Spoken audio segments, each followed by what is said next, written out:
नमस्कार। मैं श्रुति स्वागत करती हूँ आप सभी का अपने चैनल पर। और आज का टॉपिक है वीनस, एक बहुत ही चमकीला ग्रह जो वेल्थ को बताता है, जो रिलेशनशिप को बताता है, प्रॉस्पेरिटी को दिखाता है और आपके स्पाउस की क्वालिटीज़ को बताता है। अगर आप अपने होरोस्कोप में अपने वीनस की जो सिचुएशन है उसको अच्छे से समझ लेते हैं तो आपको बहुत हद तक ये आइडिया हो जाएगा कि आपके स्पाउस में क्या क्या क्वालिटीज़ होगी। आप किसी रिलेशनशिप में हैं तो जो आपका रिलेशनशिप का जो एक कहते हैं ना सुख मिलना, या आपके जीवन में प्रेम है तो उस प्रेम को आप कितना भोग पाएंगे, ये सारी चीज़ें जो है वीनस बताता है। देखिए, दाराकारक प्लैनेट जो है उससे आपको पता लग जाता है कि आपके स्पाउस में के जो व्यक्तित्व में सबसे ज़्यादा रोल कौन से प्लैनेट का रहने वाला है। दाराकारक प्लैनेट जो है आप में से बहुत से लोग जानते होंगे, जो नहीं जानते उन्हें मैं क्लियर कर दूं कि आपके होरोस्कोप में जिस प्लैनेट की डिग्री सबसे कम है वो आपका दाराकारक ग्रह है।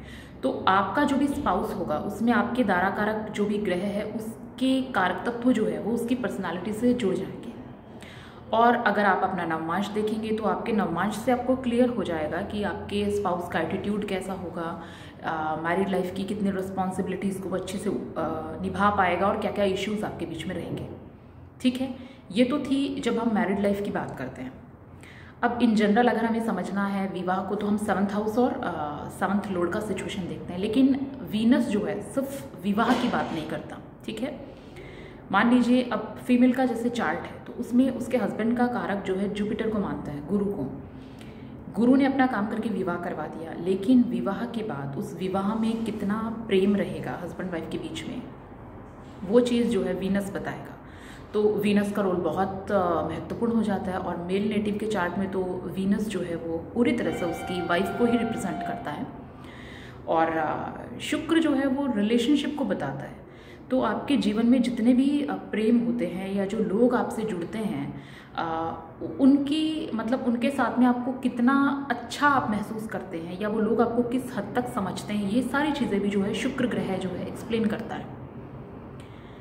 तो देखिए, आपको क्या चीज़ें ध्यान में रखनी है कि अगर आप किसी रिलेशनशिप में हैं तो वो रिलेशनशिप कहाँ तक जाएगी, किस लेवल तक जाएगी, या आप जिस पार्टनर के साथ जुड़े हैं उसको आप और अच्छे से समझना चाहते हैं तो एस्ट्रोलॉजी इसमें आपकी बहुत हेल्प करती है। एक चीज़ तो आपको ये देखनी है कि आपका वीनस जो है कौन से जॉडिक साइन में प्लेस्ड है, क्योंकि उस राशि की जो क्वालिटी है वो वीनस के ऊपर आएगी।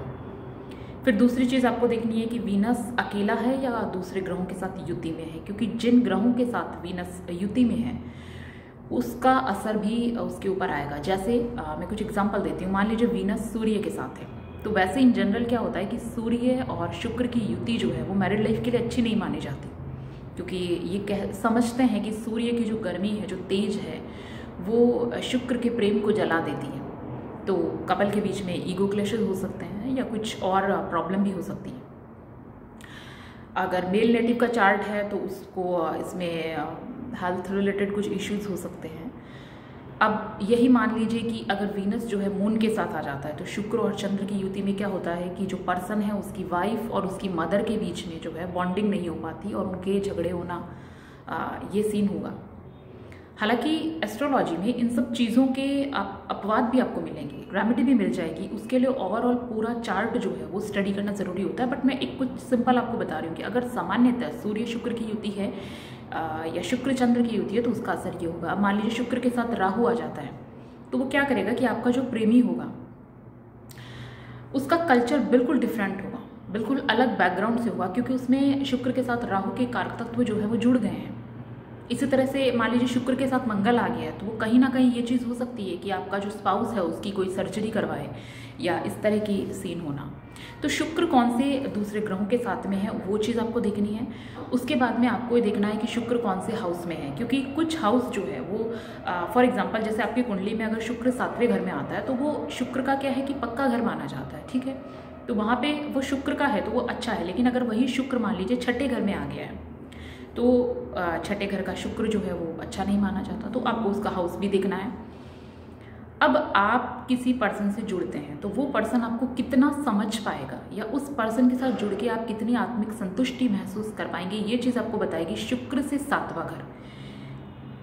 आपकी कुंडली में शुक्र चाहे किसी भी भाव में हो, आप उससे जस्ट 7वां घर देखिए, यानी शुक्र की जहाँ पे 7वीं दृष्टि पड़ती है उस घर में अगर कोई डिस्टर्बेंस नहीं है, अगर कोई मैलेफिक प्लैनेट नहीं है, किसी क्रूर ग्रह का जो है इंटरफेयरवान नहीं है, तो फिर आप ये समझिए कि आपको जो है एक इनर सेटिस्फेक्शन होना या एक बहुत अच्छी, आपस में कहते हैं ना कुछ लोगों के विचार बहुत अच्छे मिलते हैं, वो चीज़ आप अपनी लाइफ में फील करेंगे। और अगर वहाँ पे मान लीजिए कुछ क्रूर ग्रह हैं या किसी तरह का कुछ डिस्टर्बेंस प्लैनेट्स क्रिएट कर रहे हैं, तो फिर क्या होगा, भले ही आप किसी रिलेशनशिप में हो, आपके बीच सारी चीज़ें नॉर्मल हो मैरिड लाइफ में, लेकिन तो भी ये होगा कि हस्बैंड वाइफ के जो है आपस में थॉट मैच नहीं होंगे, या उनको एक दूसरे के साथ जो कहते हैं ना अटैचमेंट होना या एक दूसरे को समझ पाना, वो चीज़ नहीं हो पाएगी। फिर आपको देखना है शुक्र से 12वां घर, क्योंकि जब हम कोई हॉरोस्कोप देखते हैं तो उसमें 12वां घर जो होता है वो शैया सुख को बताता है, लेकिन शुक्र आपकी कुंडली में कहीं भी हो, उससे 12वां घर ये बताएगा कि आपके जीवन में जो प्रेम है उसका भोग आप कितना कर पाएंगे। तो अगर शुक्र से 12वां घर जो है वहाँ पे मैलेफिक इन्फ्लुएंस बहुत ज़्यादा है या क्रूर ग्रहों जो है वहाँ पे है ऑलरेडी, तो फिर उसमें कुछ ना कुछ उस आपके प्रेम के भोग में कमी रहती है, क्योंकि शुक्र जो है वो कहीं ना कहीं हमारे कंफर्ट को बताता है, हमारी सुख सुविधा ऐशो आराम को बताता है। ठीक है, दूसरे सारे प्लैनेट्स हैं जिनके पास जो जो आपको देने की कैपेसिटी है वो आपको दे देंगे, लेकिन उन चीज़ों का भोग आप कितना कर पाएंगे वो वीनस बताएगा।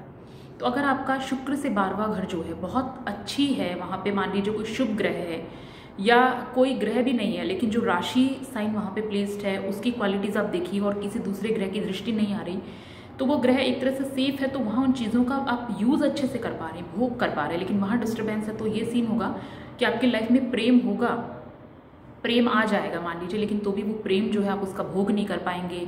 वो एक अभाव, एक मतलब एक अतृप्ति, एक असंतुष्टि जो है प्रेम को लेके आपके जीवन में रहेगी।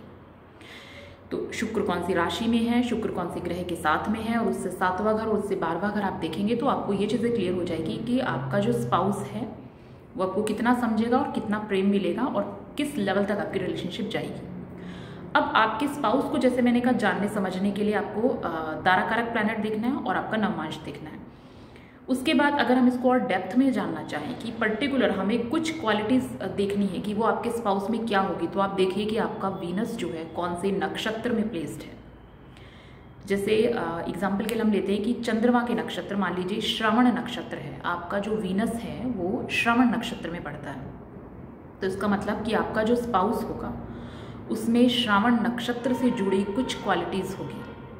अब श्रावण नक्षत्र है, उसकी जो एक बहुत अच्छी स्पेशल बात क्या है कि श्रावण नक्षत्र में जो लोग हैं उनको मतलब कि जो कहते हैं ना कि डिवाइन चीज़ें या पूर्वाभास हो जाना या एक पूर्व अनुमान लग जाना, ये उनमें एक कैपेसिटी होती है। तो अगर आपका वीनस श्रावण नक्षत्र में है तो मतलब आपका स्पाउस जो है उसके अंदर ये चीज़ है। तो अगर आपके स्पाउस ने कभी ऐसा कोई ड्रीम देखा या आपको वो कोई चीज़ बार बार कहे तो फिर आप उसे इग्नोर मत कीजिए, उस पर पे अटेंशन कि ये चीज़ इन फ्यूचर जाके हो सकती है। श्रावण नक्षत्र से जो कथा जुड़ी हुई है विष्णु भगवान के वामन अवतार से, कि राजा बलि के पास वो एक बालक का रूप धर के आते हैं और उनसे 3 कदम जमीन जो है वो मांगते हैं। तो राजा बलि को लगता नहीं है ना कि ये जो भगवान विष्णु का रूप और ये इतनी ज़मीन ले लेंगे, उन्हें लगा एक बालक है वो क्या मांगेगा। तो यहाँ पे जो श्रावण नक्षत्र है उसके अंदर असीम क्षमता छुपी हुई है, यानी आप उस चीज़ का अंदाज़ा नहीं लगा सकते कि सामने वाले में कितनी क्षमता है। तो अगर आपका वीनस श्रावण नक्षत्र में है तो इट मीन्स आपका जो स्पाउस है उसमें पर्टिकुलर किसी एक फील्ड में जो है एक असीम क्षमता हो सकती है, अनलिमिटेड जो है कोई टैलेंट हिडन हो सकता है जिसके बारे में आपको आइडिया नहीं है। ये एक चीज़ जो है आप अपने स्पाउस के बारे में जान सकते हैं।